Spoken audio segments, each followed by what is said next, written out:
வணக்கம் தலைவா, அனைவருக்கும் இனிய வணக்கம். இன்றைக்கி நாம் இந்த வீடியோவில் எதை பற்றி பார்க்க போகிறோம் அப்படின்னு பார்த்தீங்கன்னா, டெட் தேர்வில் தேர்ச்சி பெற்ற ஆசிரியர்களுக்கு ஒரு மகிழ்ச்சியான செய்திகளை இந்த வீடியோவில் பார்க்கலாம். ஆசிரியர்கள் ஸ்ட்ரைக் பண்ண தடைன்னு சொல்லியிருக்காங்க. அதை பற்றியும் இந்த வீடியோவில் நாம் இப்போ பார்க்க இருக்கோம். நம்ம சேனலுக்கு புதியவராக இருந்தால் நிறைய ஒரு subscribe and bell all set பண்ணி வச்சுக்கோங்க.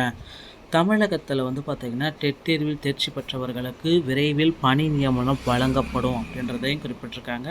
ஸோ பள்ளி ஆசிரியர்கள் மற்றும் ஊழியர்கள் வேலைநிறுத்தம், ஆர்ப்பாட்டம் மற்றும் சமூக வலைதளங்களில் விமர்சனம் ஆகியவற்றுக்கு டெல்லி மாநகராட்சி தடை விதித்துள்ளது.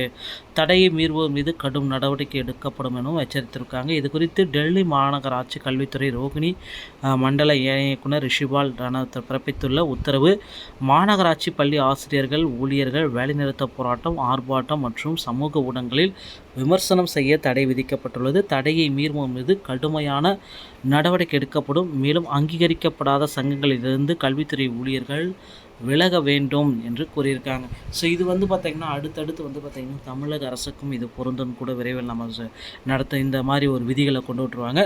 ஏன்னா ஆசிரியர்கள், பகுதி நேர ஆசிரியர்கள், அனைத்து டெட் தேர்வில் தேர்ச்சி பெற்ற ஆசிரியர்கள் எல்லாமே தேர்தல் டைமில் பார்த்திங்கன்னா ஸ்ட்ரைக்ஸ் எல்லாமே அனௌன்ஸ்மெண்ட் பண்ணியிருக்காங்க. டிட்டோஜாக் உள்ளிட்ட அமைப்பும் சரி, எல்லா அமைப்புமே போராட்டங்களை நடத்த இருக்கிறதா தகவல் சொல்லியிருக்காங்க.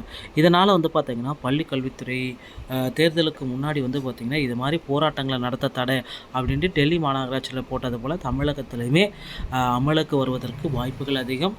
ஸோ எல்லாருமே எதிர்பார்த்த மாதிரி டெட் தேர்வில் தேர்ச்சி பெற்ற ஆசிரியர்களுக்கு எப்பொழுது சார் பணி நியமனத்தை வழங்குவீங்க? ஸோ கிட்டத்தட்ட எல்லாருமே எதிர்பார்த்துட்டே இருக்கோம். ரொம்ப நாள் 10 ஆண்டுகளுக்கு பிறகு அந்த 400 பேருக்காவது பணி நியமனம் வழங்கப்படுமா அப்படின்ற அளவுக்கு யோசனைகள் போயிட்டுருக்கு.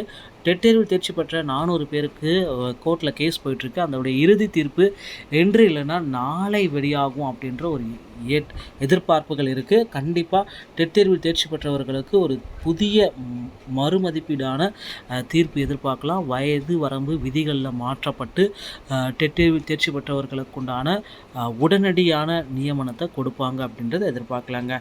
டிஆர்பி மற்றும் பள்ளிக்கல்வித்துறை சம்பந்தமான செய்திகள் அனைத்தையும் உடனுக்குடன் பெற நம்ம சேனலோடு இணைந்திருங்கள். நன்றி, வணக்கம்.